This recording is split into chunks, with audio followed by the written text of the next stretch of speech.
قوم کو ایک میدان میں جمع کر لیا.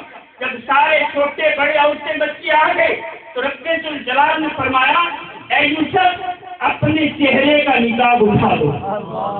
آپ نے اپنے چہرے کا نقاب اٹھایا تو اس اجتماع میں سے جس کی نظر یوسف علیہ السلام کے چہرے پر پڑی 3 ماہ تک اس کو بھوک ہی نہیں لگی. یہ اس نے یوسف تھا.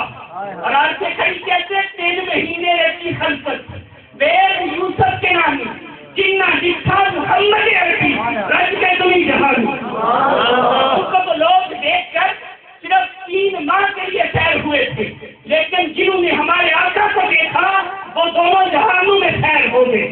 ایسا حسن رب نے آپ کو عطا کیا تھا. اور اما عائشہ صدیقہ رضی اللہ تعالی عنہا ایک بات کہا کرتی تھی، آپ یہ بات جب بھی اس نے یوسف کی بات ہوتی تو آپ یہ بیان کرتی تھی کہ لبان زلیخا لو رعیدہ حبیبہ لا اثرنا بقتل قلوبی علیہ، کہ وہ زلیخا کو ملامت کرنے والی مصر کی عورتوں نے اپنی انگلیاں ڈالی تھی. خدا کی قسم اگر رب کے محبوب کا چہرہ دیکھ لیتی اپنے کلیجے کاٹ کے بھائی رکھتے. مرحبا مرحبا مرحبا مرحبا. اسی بات امام اہل سنت بیان فرماتے ہیں کہ حسن یوسف سے کٹی مصر میں انگشتے زنا سر کٹاتے ہیں تیرے نام پر مردانی رکھ. یعنی یوسف علیہ السلام کے حسن کو دیکھ کر انگلیاں کٹی. اور وہ تھی بھی مصر تھی اور عورتیں تھیں، اور ادھر عرب کے مرد جن کا پوری کائنات میں چرچا تھا، جن کی بھادری کے شورے تھے. میں کہا وہ آپ کا نام سن لیں تو اپنے سر کٹا دیتے. اور حسن کی کیفیت کیا ہوگی، کیسا حسن ہوگا. رب تعالیٰ نے آپ کے چہرے انور پر در سمین میں شاہ ولی اللہ رحمت اللہ تعالیٰ علیہ کے والد محترم شاہ عبد الرحیم کہتے کہ مجھے خواب میں آتے کونین صلی اللہ علیہ وسلم کی زیارت ہوئی تو میں نے پوچھا یا رسول اللہ صلی اللہ علیہ وسلم آپ کا حسن یقیناً حسن یوسف سے زیادہ ہے، لیکن آپ کو دیکھ کر لوگوں کی وہ حالت کیوں نہیں ہوتی جو یوسف علیہ السلام کے حسن کو دیکھ کر عورتوں کی حالت ہوئی تھی، انگلیاں کاٹ ڈالی تھی. تو کیسے آقا کونین نے مجھے فرمایا کہ عبد الرحیم رب تعالیٰ نے میرے چہرے پر میرے حسن پر 70,000 غیرت کے پردے ڈال رکھے ہیں. اگر ایک بھی اٹھا دیا جائے تو ان سے بڑھ کر یہ لوگ سب کچھ کرنا شروع کر دیں. یعنی رب تعالیٰ نے میرے حسن کو چھپا رکھا ہے، کسی نے کہا بھی نہیں ہے کہ اس حسن کو دیکھ سکے. صحابہ کہتے ہیں کہ ہم میں تاب نہ ہوتی کیا کہ کونین کے چہرے کو دیکھ سکے. ایسا حسن رب ذوالجلال نے آپ کو عطا کیا تھا.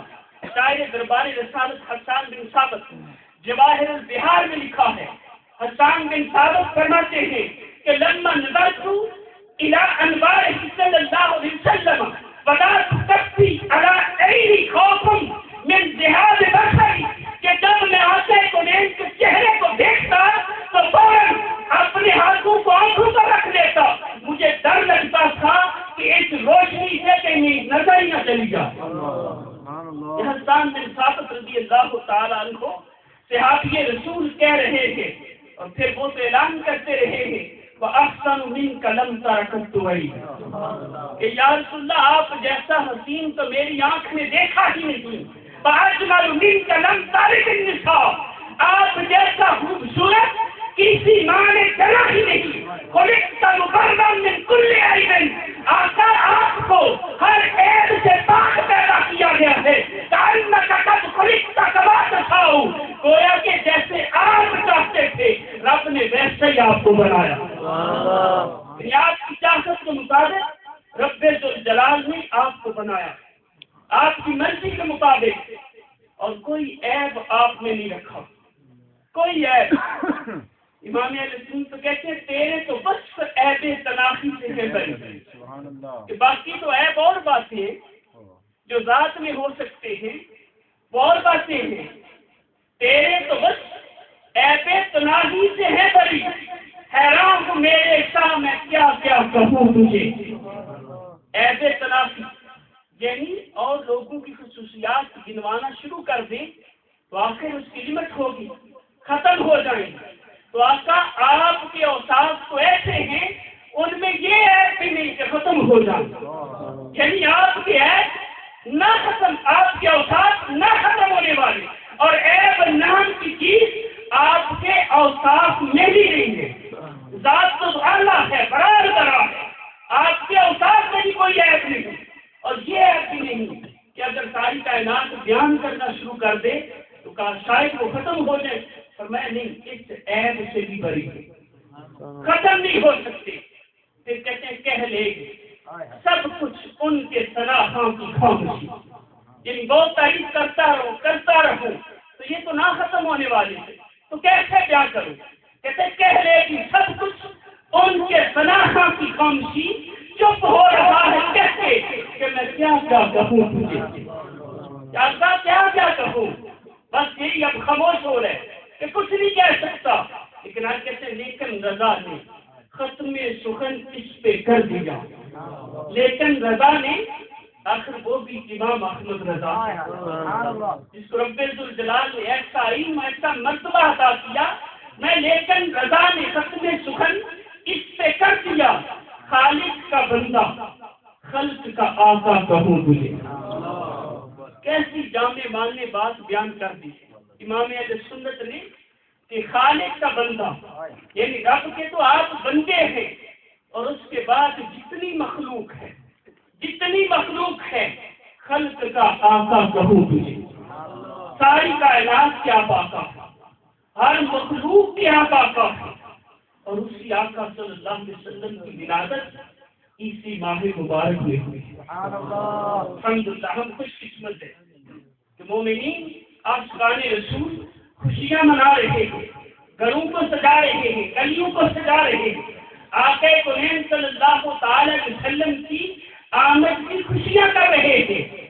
امام جلال الدین سیوطی علیہ رحمہ فرماتے ہیں یہ تو واجب ہے اس بات کا شکر ادا کرنا کہ آپ کی آمد ہوئی، کہ آپ کی امت پر واجب ہے اس بات کا شکر ادا کیا جائے کہ رب ذوالجلال نے آپ کی صورت میں ہم پر انعام کیا، احسان کیا ہے۔ میرے نیچے اور محترم اسلامی بھائیوں، اتنی شانوں والے آقا، اتنے اعلیٰ نبی رب ذوالجلال نے ہمیں عطا کی، اور دل مانگے ہمیں ان کی امت میں پیدا کیا، دل مانگے ہم نے دعائیں نہیں کی، التجائیں نہیں کی، شب و روز سجدے نہیں کیے کہ ہمیں ان کی امت میں پیدا کیا جائے، اور انبیاء کو اپنی خواہش کا اظہار کرتے رہے، کاش اس امت میں پیدا ہو جائیں، ہم آخری نبی کے امتی بن جائیں، یہ ان کی خواہش تھی، اور ہمیں دل مانگے اس امت میں پیدا کر دیا۔ تو یہ رب کا ہم پر کتنا احسان ہے۔ اب ہر کوئی اپنے گریبان میں جھانکے کہ اس احسان کا حق کیسے ادا کر رہا، رب کا شکر کیسے ادا کر رہا، کہ وہ آقا کہ جو پیدا ہوئے تو ہمارے لیے دعائیں کر رہے ہیں، پیدا ہوتے ہی دعائیں کر رہے ہیں کہ رب حبلی امتی، رب اغفر امتی، اے مالک و مولا میری امت قیامت والے دن میرے حوالے کرنا، میری امت کی بخشش فرما دینا۔ معراج کی رات رب کی بارگاہ میں تھے، ادریس علیہ السلام آسمانوں میں تھے، پھر جنت میں گئے تو کہا واپس نہیں جائیں گے، سارا پراسس آپ نے وہ طے کیا، تفاصیل میں لکھا ہے، کہا واپس نہیں جاؤں گا، لیکن ہمارے آقا تو رب کا دیدار کر رہے ہیں، اور وہاں بھی کہہ رہے مولا مجھے میری امت یاد آ رہی ہے۔ قبر میں رکھا گیا، سیاسی کہتے ہیں دیکھا کہ لبہائے مبارک حرکت کر رہے ہیں، جب قریب ہو کر سنا گیا تو یہی آواز تھی رب حبلی امتی، رب اغفر امتی، اے مالک و مولا میری امت قیامت والے دن میرے حوالے کرنا، میری امت کی بخشش فرما دینا۔ ہر مقام پر آقا کریم صلی اللہ تعالی علیہ وسلم ہماری بخشش کی دعائیں کرتے رہے، رب کی بارگاہ میں التجائیں کرتے رہے جب بھی ایسا موقع آیا کہ محبوب مانگو جو کچھ مانگتے ہو عطا کریں گے. آقا کریم صلی اللہ علیہ وسلم فرماتے ہیں کہ رب ذوالجلال نے مجھے ارشاد فرمایا کہ محبوب مانگ کیا مانگتا ہے ہم عطا کریں گے. 3 دعاؤں کا اختیار فرمائے تمہیں ہے اور 2 کا بھی ذکر ہے، لیکن میں نے 2 دعائیں مانگ لی، تیسری قیامت والے دن کے لیے اپنی امت کے لیے رکھی. وہ آقا صلی اللہ تعالی وسلم اتنے کریم، اتنے شفیق، اتنے رؤوف الرحیم، اور آج ہم اپنی کیفیت دیکھیں، ہمارا انداز کیا ہے؟ کیا ہم اس آقا کو خوش کرنے کے لیے ان کی تعلیمات پر عمل کرتے ہیں؟ آقا کریم صلی اللہ علیہ وسلم فرمائے کہ جو قرۃ عین فی الصلاۃ، کہ میری آنکھوں کی ٹھنڈک نماز میں ہے، تو آج ہم اپنے آقا کی آنکھوں کو کیسی ٹھنڈک پہنچا رہے ہیں؟ یہ ہر کوئی دیکھے، ہر کسی کا اپنا تعلق ہے اپنے آقا سے، کسی دوسرے کی خاطر نہیں. ہر کوئی اپنا ایک تعلق ریلیشن رکھتا ہے.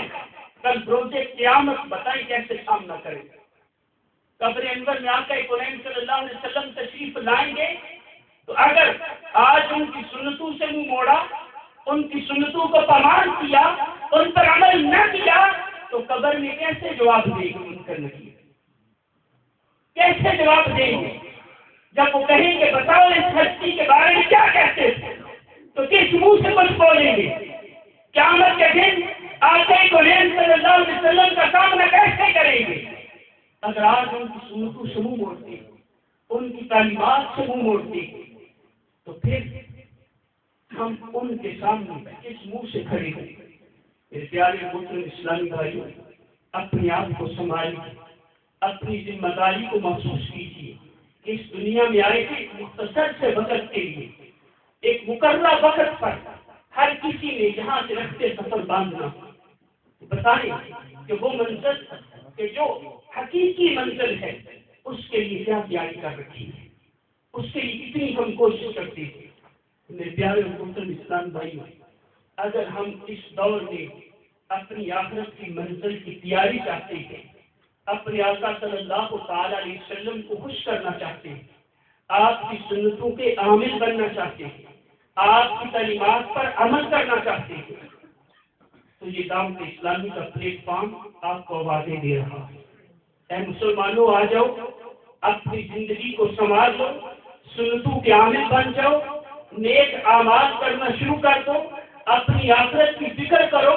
دعوت اسلامی کا یہ پلیٹ فارم آپ کو آوازیں دے رہا ہے کہ مسلمانوں ہوش کرو، اپنے آپ کو سنبھالو، نیکی کی طرف آ جاؤ. جو ہمارے آقا صلی اللہ تعالی علیہ وسلم کی تعلیمات احکامات میں ان کی پیروی کرنا شروع کر دو. اسی میں دنیا و آخرت کی بھلائی ہے. دیکھیے، اگر ہم کوئی بھی ٹریڈنگ شروع کرتے ہیں، تجارت شروع کرتے ہیں، بزنس شروع کرتے ہیں، تو اس بزنس میں جو پہلے سے لوگ کام کر رہے ہیں ان سے رابطہ کرتے ہیں، ان کے پاس جاتے ہیں، بیٹھتے ہیں، سیکھتے ہیں. تو اگر ہم اسی طرح سمجھیے کہ اگر ہم نبی اکرم صلی اللہ تعالی علیہ وسلم کی سنتوں کے عامل بننا چاہتے ہیں، تو ہمیں وہی ٹریڈنگ، وہی بزنس کرنے والے لوگوں کی کمپنی چاہیے کہ جو ہمیں بتائیں کہ کیا سنت ہے، کیا خلاف سنت ہے، اس پر عمل کیسے کرتے ہیں. اور الحمدللہ اس ماحول میں آپ آئیں گے تو آپ کے لیے سنت پر عمل کرنا آسان ہو جائے گا. آپ دیکھ سکتے ہیں کتنے نوجوان جہاں سے پیدا ہونے والے، جب یہ ماحول میسر آیا تو آج سنتوں کے سانچے میں ڈھلے ہوئے. ان کو دیکھیں تو ان کے سر پر امامے کا نور، چہرے پر داڑھی کا نور، جسم پر مدنی لباس، یہ اس ماحول کی برکتیں ہیں. تو اگر آج ہم خود سمجھنا چاہتے ہیں یا وہ والدین جو اپنے بچوں کو سنوارنا چاہتے ہیں، اس ماحول سے ان کو وابستہ کیجیے. انشاءاللہ اگر اس ماحول سے وابستہ ہوں گے تو آپ خود بھی، آپ کے بچے بھی بعمل سچے پکے عاشق رسول بن جائیں گے. اللہ تبارک و تعالی عمل کی توفیق عطا فرمائے. آمین بجاہ النبی الامین صلی اللہ علیہ وسلم.